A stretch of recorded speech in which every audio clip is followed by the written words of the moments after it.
C'est un plaisir de vous retrouver. J'espère que vous avez passé une bonne semaine dans le Seigneur qui vous a sûrement protégé et pris soin de vous. Oui, il y a des défis partout. Des gens ont perdu la vie. Nous prions pour les personnes et les familles qui ont perdu des êtres chers.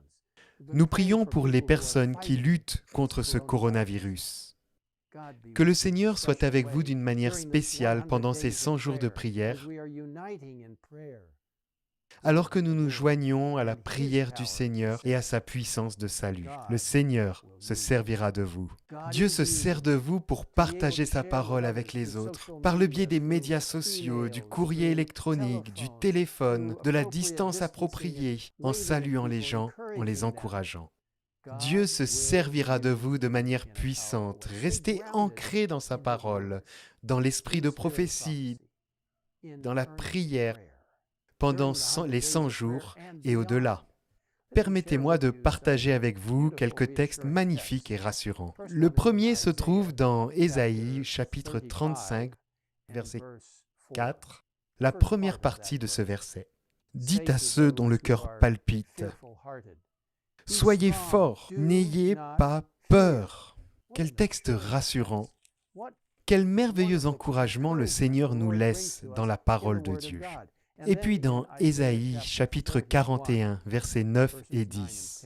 « Je t'ai pris aux extrémités de la terre. Je t'ai appelé d'une région lointaine et je t'ai dit, tu es mon serviteur. Je t'ai choisi et je ne te rejette pas. N'aie pas peur, car je suis moi-même avec toi. Ne promène pas de regard inquiet, car je suis ton Dieu. Je te fortifie. Je viens à ton secours. Je te soutiens par ma main droite, la main de la justice. » Comme il est merveilleux de comprendre que le Seigneur lui-même nous soutiendra de sa main droite, la main de la justice. Oh, la justice de Jésus-Christ, la merveilleuse puissance de ce que le Christ peut faire pour nous grâce à son pouvoir justifiant, son pouvoir de salut. Le Seigneur se sert de vous. Permettez-moi de partager avec vous un passage très intéressant de Testimonies for the Church, volume 1, page 365. Une citation très particulière d'une situation particulièrement difficile que l'Église de Dieu traversait est certainement un conseil pour nous tous alors que nous sommes confrontés à ce coronavirus, cette situation de Covid-19.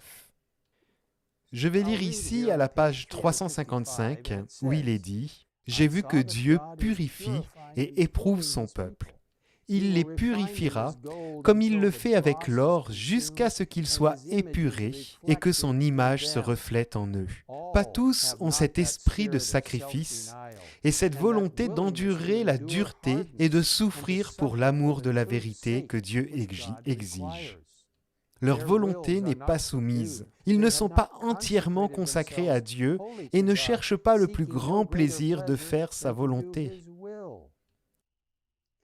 Les ministres et le peuple de Dieu manquent de spiritualité et de véritable sainteté.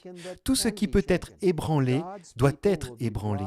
Le peuple de Dieu sera mis dans les positions les plus difficiles et tout doit être réglé, enraciné et ancré dans la vérité. Sinon, ces pas glisseront sûrement. Si Dieu réconforte et nourrit l'âme par sa présence inspirante, ils peuvent endurer, même si le chemin est sombre et épineux, car les ténèbres vont bientôt disparaître et la vraie lumière brillera pour toujours. Beaucoup d'entre vous traversent une période très difficile. Dieu vous aidera à la surmonter. Je voudrais vous recommander la page healthministries.com/coronavirus. healthministries.com/coronavirus. Vous pouvez y trouver de bonnes informations pour rester en bonne santé et pour vous tourner vers le Seigneur et pour réaliser qu'une bonne santé spirituelle et physique est la chose la plus importante. Dieu se servira de vous comme d'une ancre de stabilité et d'un pilier d'espoir. Jésus revient bientôt.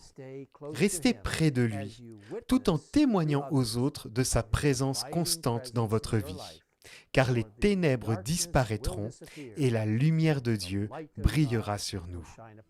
Laissez-moi prier avec vous.